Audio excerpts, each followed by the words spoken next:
Gabi ko sa taas. Paano mo Napuno sa pumalanaw ang Coliseum sa University of St. Lazar kagabi. Kaghalos na nagani sa mapungguan na mga nagsaksi sa mga pageant night tungod sa kadamos ang nagkanto. Tanan nagahawat-hawat kung sino gipala ang iproklamar na bago nga 2010 Master Queen. It is, I think, a testimony to how well ABS-CBN has produced the show.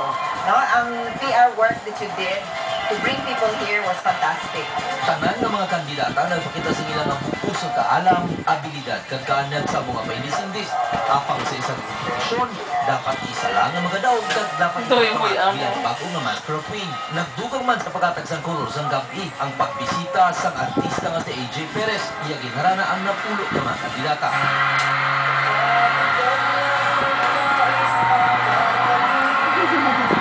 Kagalin sa pulo, ginpili sa mga judge ang top 3. Kag sila Musanday, Jamaica Brutas, Aida Marie Inuslay, kag Agnes Teres Chang. Apang antes ginpili ang madaog, hindi na maglibati ang mga pumulis kasadya. Nga may lakot na kurba, kag kahawat-hawat. Tanan, nagahinugyaw ang ilang ginasinggit ang gusto nila madaog. Kag ang resulta, nanging second runner-up si Jamaica Brutas. Madalagi sa sa Master Queen.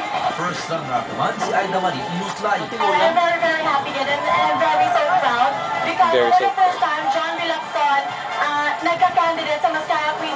Kag mga kapamilya ang inyong bagong nga Mascara Queen 2010 amo si Agnes Teres Chan. Thank you to everyone who supported me